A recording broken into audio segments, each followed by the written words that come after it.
ज्योतिष में आस्था और विश्वास रखने वाले सभी दर्शकों को प्यार भरा नमस्कार। मेरे इस YouTube चैनल ज्योतिष अथय ज्ञान सागर को सब्सक्राइब करें और साथ ही साथ बेल आइकॉन के बटन को प्रेस करें ताकि सभी नोटिफिकेशन आपको मिलती रहे। वीडियो में दी गई जानकारी अगर आपको महत्वपूर्ण और ज्ञानवर्धक लगती है तो इसको शेयर और लाइक करना ना भूलें ताकि आपका प्यार और सपोर्ट इसी तरह से मुझे मिलता रहे। जब भी हम न्यूज चैनल खोलते हैं तो उसमें सिर्फ आजकल दो ही न्यूज प्रमुख रूप से चल रही हैं। पहली न्यूज है कोरोना वायरस को लेकर के कि इसकी संख्या कितनी हो गई है, कितने लोग जो है मृत्यु को प्राप्त हो गए हैं, कब तक इसका वैक्सीन बनेगा इत्यादि। इसके ऊपर मैं ऑलरेडी पहले ही वीडियो बना चुकी हूँ कि कोरोना वायरस की उत्पत्ति कैसे हुई, कहाँ पर हुई और इसकी जो वैक्सीन है वो कब तक बनेगी और इसकी जो समाप्ति है वो कब तक होगी। इस सब के ऊपर मैं वीडियो बना चुकी हूँ, तो आप मेरे पुराने वीडियो देख सकते हैं।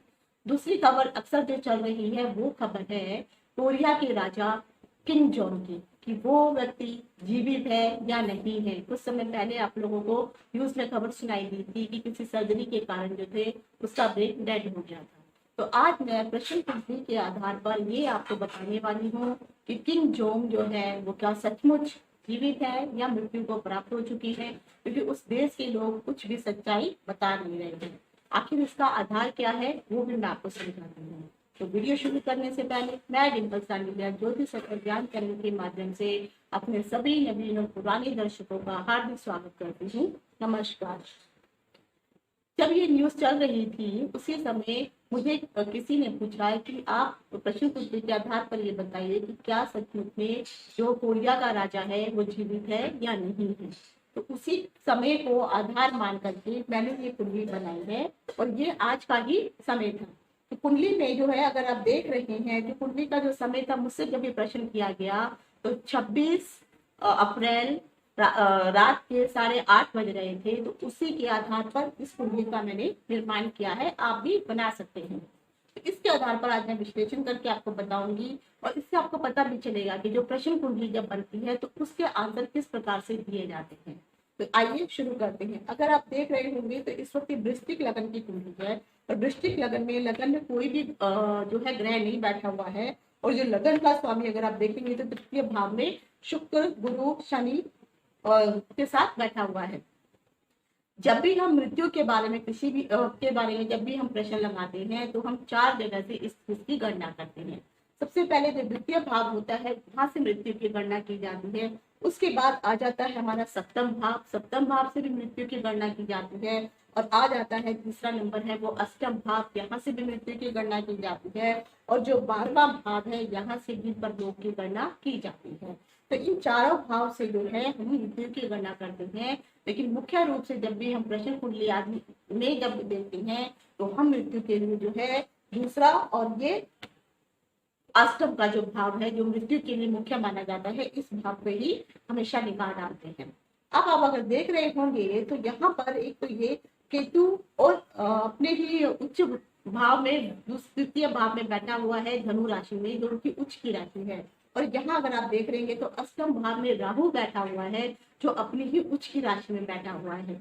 अगर हम केतु को देखते हैं वो द्वितीय भाव में बैठता है तो केतु का जो है अगर आप कारक देखेंगे तो हमेशा कहा जाता है कि जो केतु जो है कटा हुआ सर है जो राहु था।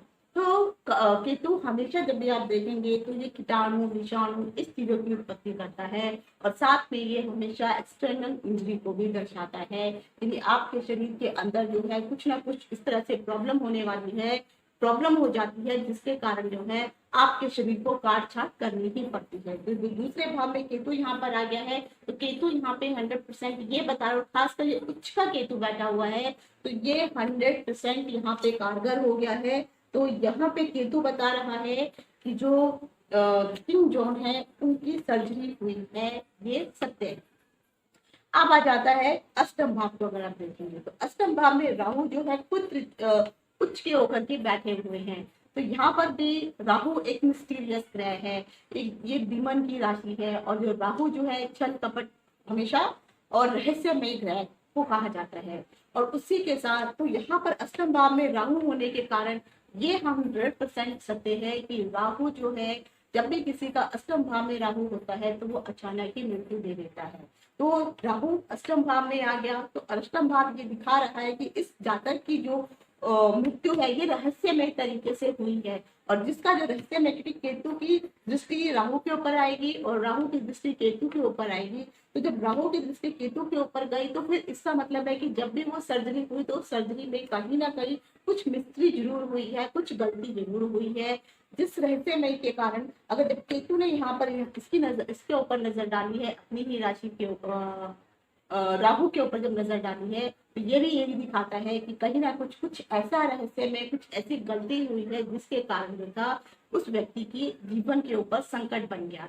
लेकिन सिर्फ ये दोनों यही चीज बता रहे हैं कि हाँ सर्जरी भी हुई है और मृत्यु का मतलब उस व्यक्ति के जीवन के ऊपर मृत्यु तुल्य जो है संकट भी बना हुआ है। लेकिन जो सबसे मुख्य बात अब ये आती है कि क्या सचमुच वो जीवित है या नहीं, तो वो चीज को दर्शाने वाला जो मेन ग्रह है वो है चंद्रमा, क्योंकि राहु और चंद्रमा दोनों आपस में बैठे हुए हैं। अब जैसे चंद्रमा मन का कारक होता है और राहु जो है उसमें विष डाल रहा है, तो राहु ने चंद्रमा, और हमें अगर आप देखेंगे तो टीवी में भी यही कहा गया है कि उनके हार्ट की सर्जरी हुई है।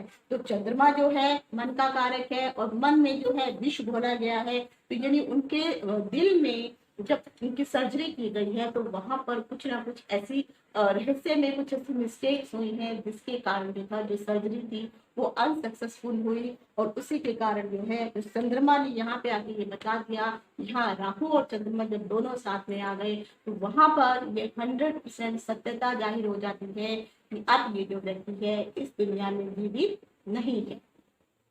तो अभी जो है टीवी में इस चीज के रहस्य को नहीं बताया गया है, लेकिन कुछ समय बाद आपको ये चीज पता चल ही जाएगी और टीवी में खुद ही बता दिया जाएगा कि इस व्यक्ति की मौत हो चुकी है।